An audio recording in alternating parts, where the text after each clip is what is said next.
Hey guys, welcome back. So we've done lots of diagnosing off camera, and we're pretty certain we know what it is. We got a replacement MAF that still didn't work. I wasn't 100% anticipating it would work with the MAF. Usually when you unplug the MAF, runs open loop, it could be something else. But Tristan did some investigating. He ran the car and sprayed some brake clean, and it's gonna be incredibly hard to see. But right under the supercharger where that gasket is, you can kind of see it. When we made these gaskets, we had them flipped. I made the top one for below and the below one for the top, but once we did everything, it turns out it was flipped. So there is actually a spot on the gasket that is not sealing 100% right under the supercharger. He sprayed some brake clean in there and it like revved it up. Which makes sense. We can see it physically. Yeah. That there's just a gap where there's no sealing. I'm not gonna be able to get on camera, but yeah, we can see it. But once I take this baby off, I'll show that. I have all the bolts loosened now. I just need to take the fuel rail off, and I'll show that. Another thing that someone on Facebook suggested is getting longer supercharger bolts and use these as the studs. Instead of we were planning on putting studs all the way through so we can line up the gasket, intercooler gasket, supercharger, but this works out much better. So we'll just put these studs at 4 corners. That will line up everything that we can put bolts in, and then once we're done, we can remove these studs that are just hand threaded in and replace them with the real bolts. Yeah, so it's a perfect it's a perfect thing to do. I would recommend that to anyone. It'll just be easier if you're gonna RTV it. So I think what I'm gonna do is I'm going to take all of this off, and I think that I'm just gonna RTV instead of gasket.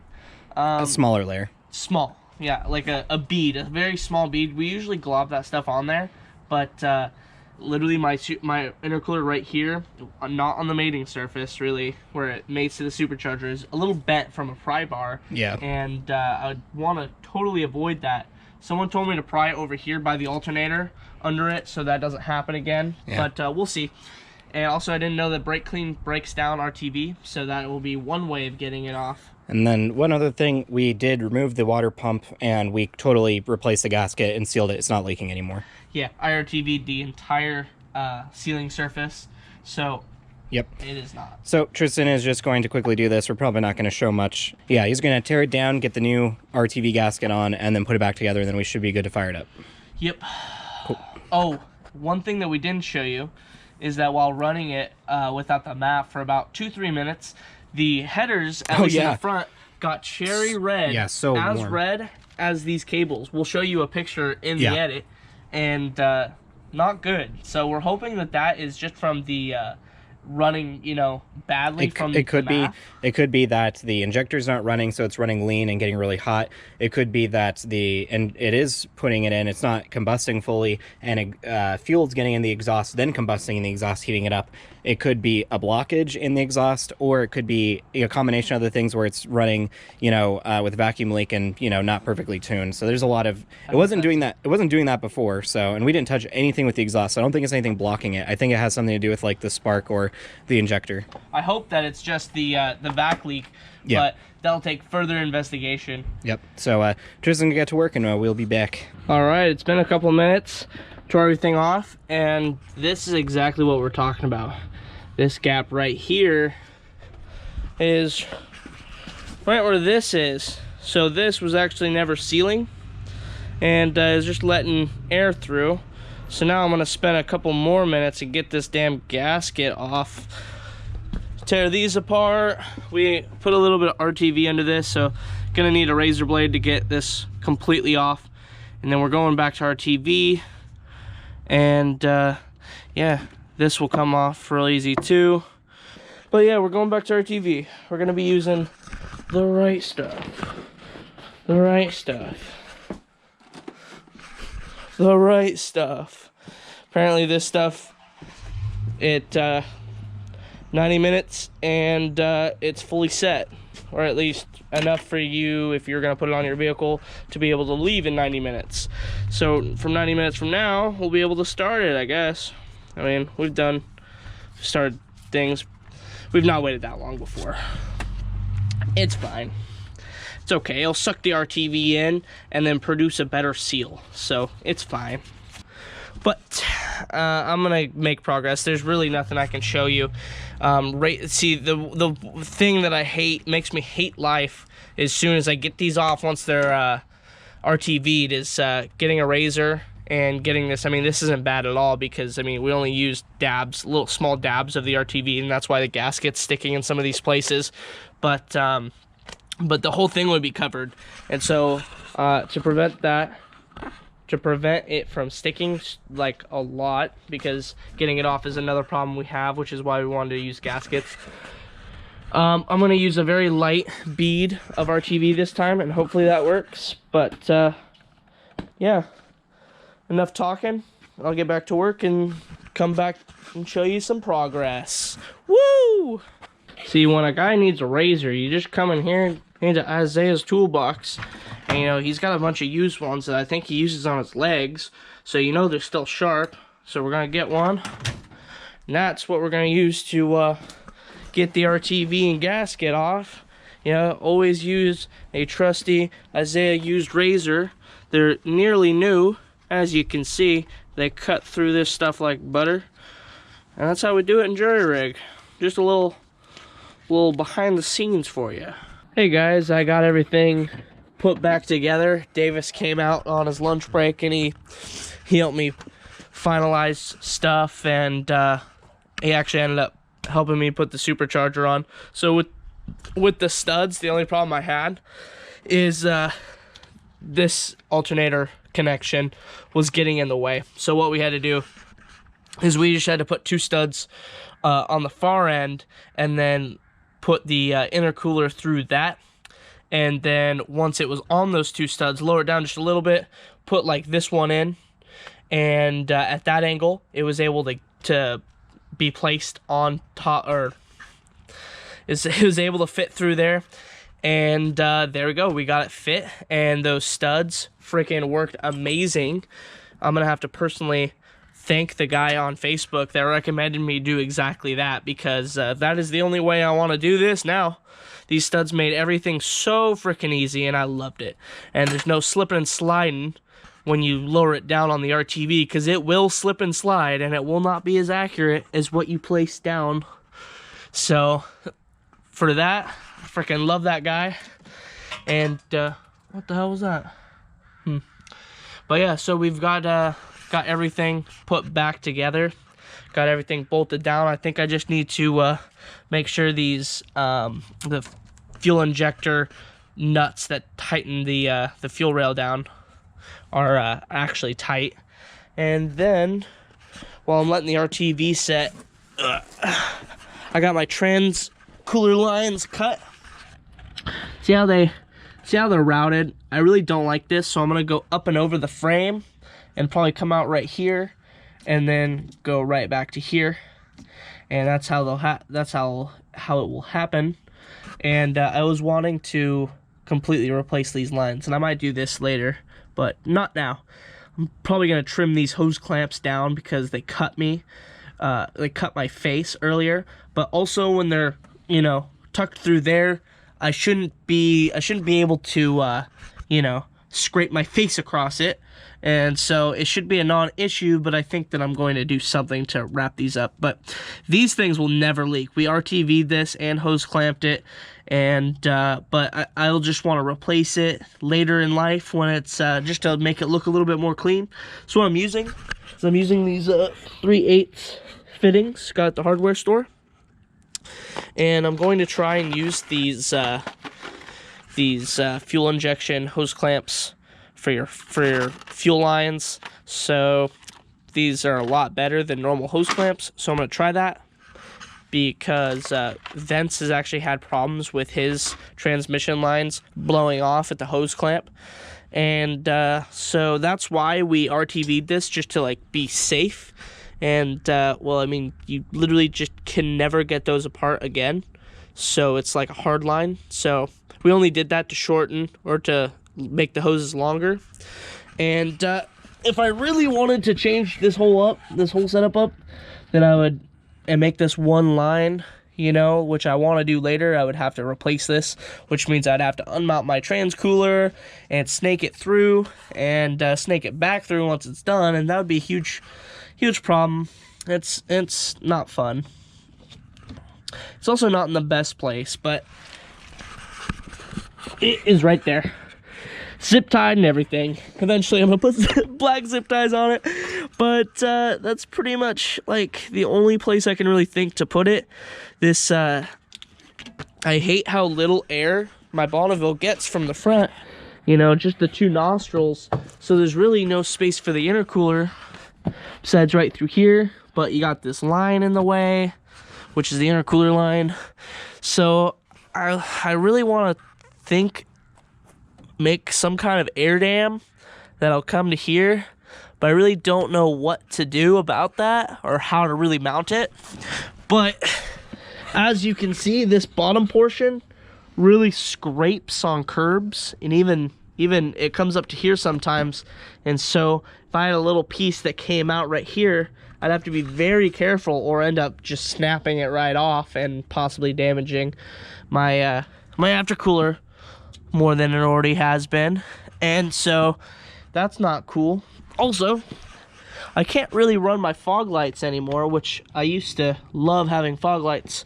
And this one's just sitting right here, but this one's been hanging around for a while. I need to actually route it and place it in a better spot and tie it off. I really liked my old fog lights, but these just come out way too much. And then they have this like little positioning screw right here that really gets in the way of the hose, so it's just not possible to run it like that. And so we had to take it out. We've had to actually cut this fog light enclosure up in the bumper to let this fit correctly. And we're also using these silicone elbows rather than heater hose that makes the bend, and it's way better. I picked those up for like 10 bucks for 2 on eBay. I would suggest that. But yeah, so I'm gonna get back doing this, and I'll show you the results once it's done. All right, guys, famous last words, but I would like to see my transmission try and get these suckers off with just the 3/8 barb fitting. I was physically not able to get the hose off of it once it was on, and they look pretty tucked now. They go from there down over or on top of the frame, then come down here. In fact, the little bolts on these fittings are actually kind of holding them right here, which I kind of like that. And it's got a little bit of slack, but just enough to be okay. Hopefully these don't rub actually on this frame. I might just wire loom this to be safe, so these don't get cut or anything, kind of like how these are. But yeah, these should be excellent for long-term use. I think that I'm really thankful that I didn't cut them at all to shorten them, which I thought I was going to have to. With them going up and over the frame, they actually just take a little bit of that slack out, so I didn't have to shorten them at all, pretty much, besides just cutting a little bit. And yeah, so pretty much just letting the RTV set now. And I'll come back when she's ready to fire. Should be soon here. And then hopefully we can get this damn thing rolling. Yeah, hopefully the exhaust doesn't glow cherry red like it did. Hopefully it runs great. No vac leaks. I just want this thing to work.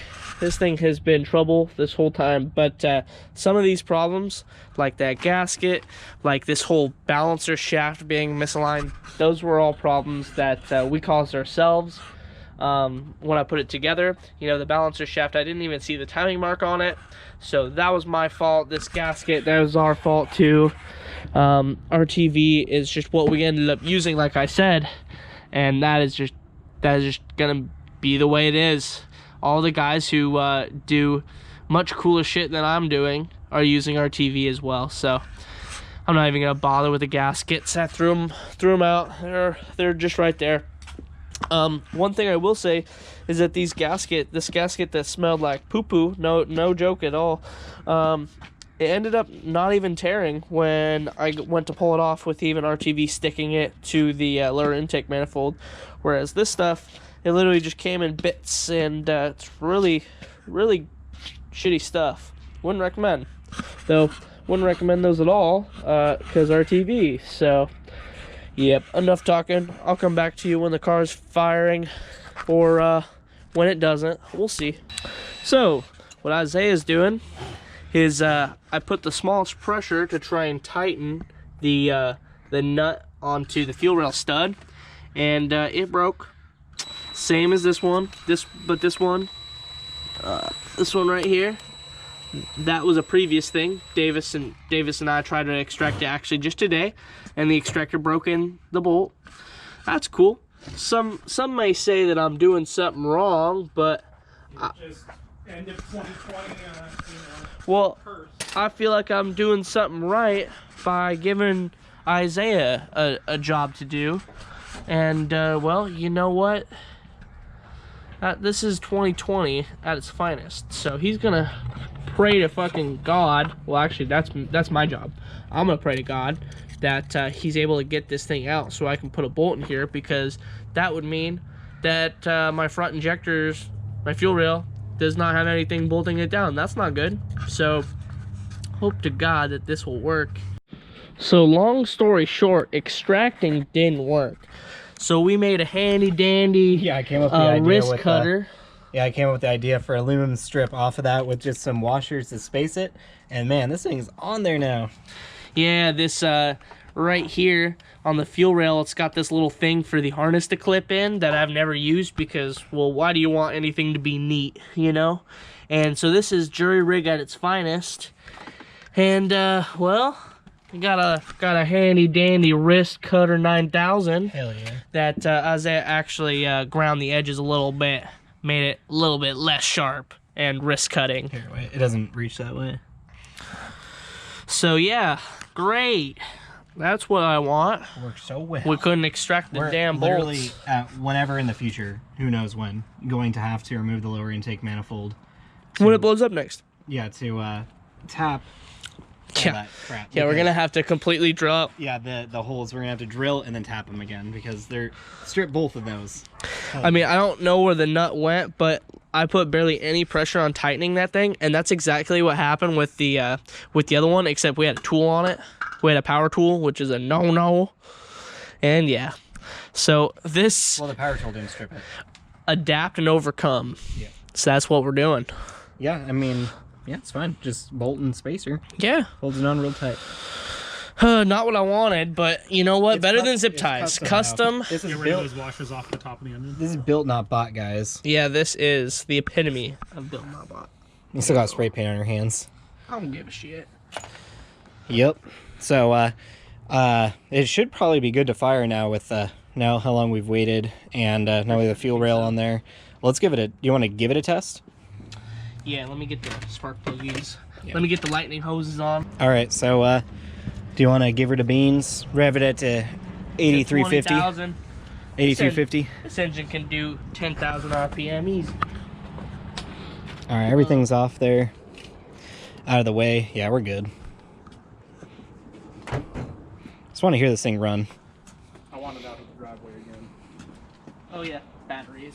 Not hooked up. That's good. All right. Is it ready to blow up? Yeah. I can't wait. It's Oh been yeah, I showed the hours of viewers, work. but you should get under there and look at the transmission lines. Oh, you really, did? They're really nicely tucked. Nice. I'll have to check them out. You showed the. Showed the viewers, yeah. What? And like, even without those hose clamps, once the hoses were on those barbs, it was physically impossible for me to get it off. Nice. That's perfect. So they should never come off. No.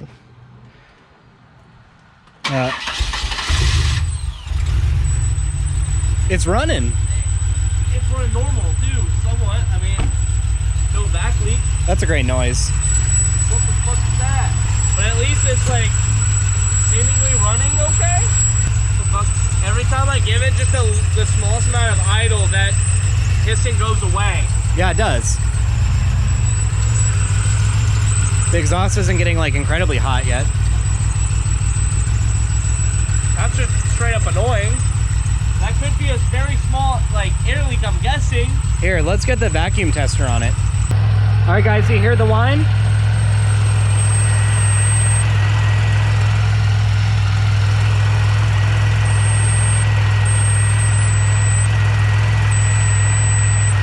And also, if you No, that's just moving it. Yeah, It's it is, literally, I know. the shaft isn't centered. yep. Okay. Yeah, see where it is right here? You close it, it gets a little bit better. But yeah, because it's just losing that vacuum.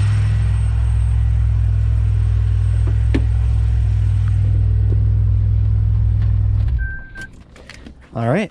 Well, it runs, and I don't know if we saw it on camera, but the exhaust, there was something going on with it where it was getting cherry red, and clearly it was like the vacuum leak or something, because it's been running longer than yesterday, and it's not getting cherry red. Here are these. Yeah, it So- was also doing some popping, but we're not sure why. It's had more time to run now. So this literally is just not, like, I think maybe if we put like something right here to restrict it from going that way, it'll be good. That's never been an issue before. Yeah. I think that will be a short-term issue. I think a long-term solution is getting a new one. Yeah, definitely. said, Because like yeah. this shouldn't have this play. When it goes, I mean, maybe it does. It does have that clearance for it. When it's like that, it makes a squealing noise. It appears air is getting out through here somehow. But if you hold it this way, or if it's like completely straight on, it doesn't. Yeah, that takes a hell of a vacuum to make that much squealing. Yeah. You And, probably can't hear it as well in the video, but that is loud. It's very loud in person. It's like ear piercing. So new bracket works, and that's literally like their last issue. That's just annoying. I bet it could drive right now. It sounds like it's running normal, actually. Yeah. It sounds like it's supposed to. So this is the closest we've gotten it so far. Yeah. So yeah, that's what we're just dealing with. We have that, which is squealy, and then I guess technically some other stuff we just want to sort out first. Yep. Those are just fireworks, guys. Those are not gunshots. Our area is not that ghetto. But yeah, everything seems perfectly normal now. Yeah, I think that's gonna do it Well, for this one. We Normal. yeah, normal. I think that's This is gonna jury rig. I think that's gonna do it for this one, because we just need to get this tidied back up and be done for today. But tomorrow I could possibly see it driving tomorrow. Yeah, tomorrow we'll make one whole week we've been working on it. An entire week, every day. Yep. But At least I have, yeah. yeah, I had 2 back-to-back 3-day weekends, and then Tristan had the whole week off working on it. But like, that's what we need to do to finish these builds, I think. Like, imagine if we did it like one day, like Saturday, every weekend or whatever. Yeah. It would be many Saturdays. Like we could get Project F. Like if we had everything we needed, we could get Project F done way quicker Yeah. than just working on Saturdays. Yep. I mean, we're busy people. We both have day jobs. Full-time jobs. We both have full-time jobs. And one thing that doesn't really work out is my work schedule is like kind of opposite of Davis's. So Kind it's hard of. to, yeah, kind of. Like I work a night shift, he works a day shift, so it's Yeah. not feasible, you know. That's why we need a shop to where like I can just get off of work on the car whenever I want. You can also do the same thing, you know, work on your shit when you want. Yep. And it'd be a lot better. Please. Yep. We need a shop. All right, guys, I think that's going to do it. We have Patreon if you want to support us. Goes directly to the channel. Helps us get out of our driveway. And yeah, that'll do it. Like, subscribe, and comment down below.